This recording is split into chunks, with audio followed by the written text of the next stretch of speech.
আসসালামু আলাইকুম ভিউয়ার্স, সবাইকে কুকিং উইথ মনিয়ার আজকের পর্বে স্বাগত জানাচ্ছি। আজকের পর্বে আমি আপনাদেরকে তালের মালপোয়া বা তেলের পিঠা করে দেখাবো।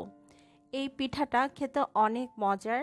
আপনারা তালের এই সিজনে একবার ট্রাই করে দেখতে পারেন, আপনাদের সবার কাছে অনেক ভালো লাগবে। সেই সাথে আজকের পিঠাতে অনেকগুলো টিপস আমি আপনাদের সাথে শেয়ার করব, আশা করি আপনাদের উপকারে আসবে। তাহলে চলুন দেখে নিই।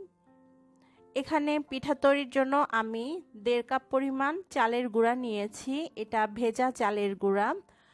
আপনারা চাইলে বাজার থেকে কিনে এনে চালের গুঁড়াটা ব্যবহার করতে পারবেন।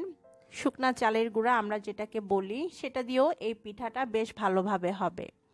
তারপর এর মধ্যে 1/2 কাপ ময়দা দিয়ে দিচ্ছি, এতে করে পিঠা অনেক সফট হবে। আর লবণ দিয়ে দিচ্ছি 2 চিমটি পরিমাণ, স্বাদের ব্যালেন্সটা ঠিক থাকার জন্য।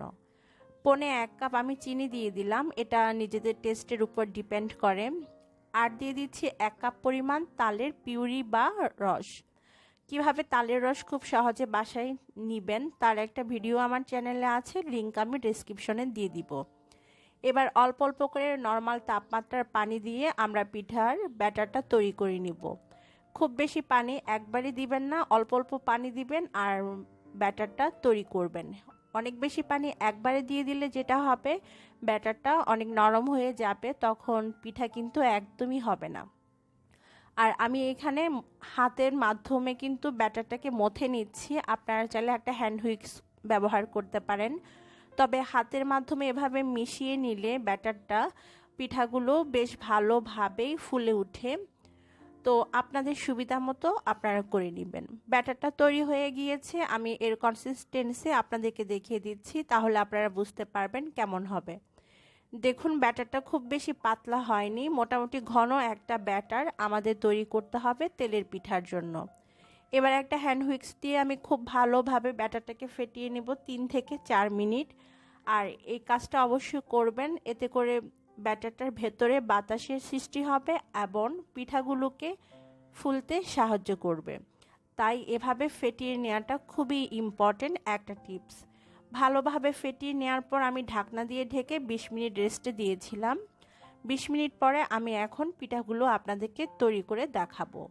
পিঠাগুলো তৈরির আগে ব্যাটারটাকে আবারও ভালোভাবে ফেটিয়ে নিতে হবে। প্রতিবার তেলের মধ্যে পিঠা ছাড়ার আগে ব্যাটারটাকে ভালোভাবে একটা চামচ দিয়ে এভাবে উপর থেকে নিচ পর্যন্ত ঢালতে হবে, এতে করে পিঠার ভেতরে অনেক ফুলকো হবে। আর পিঠা ভাজার জন্য গর্তওয়ালা কড়াই ব্যবহার করবেন, এতে করে পিঠাগুলো খুব সুন্দর গোল সাইজের হবে।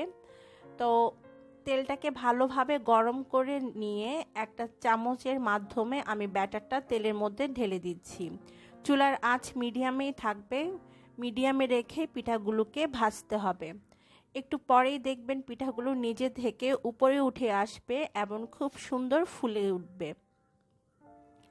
অবশ্যই একটা জিনিস মাথায় রাখবেন, তেলের পিঠা ভাজার জন্য তেলটাকে ভালোভাবে গরম করতে হবে, তারপর পিঠার ব্যাটারটা তেলের মধ্যে ঢালতে হবে। দেখতে পেয়েছেন পিঠাটা কত সুন্দরভাবে নিজে থেকেই উপরে উঠে এসেছে আর ফুলকো হয়েছে।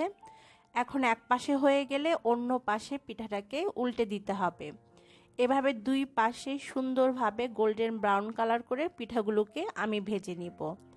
তো এভাবে করে আসলে তেলের পিঠাগুলো ভাজতে হবে। আর যে ছোট ছোট টিপসগুলো শেয়ার করেছি সেগুলো যদি আপনারা ফলো করেন তাহলে আপনাদের পিঠা কিন্তু এরকম ফুলকো এবং পারফেক্ট হবে।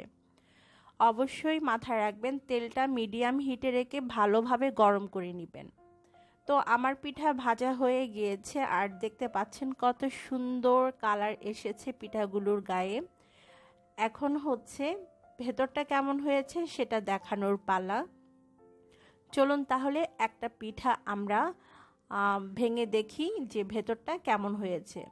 দেখুন কতটা সফট হয়েছে আর পারফেক্টভাবে ভেতরটা কুক হয়ে গিয়েছে।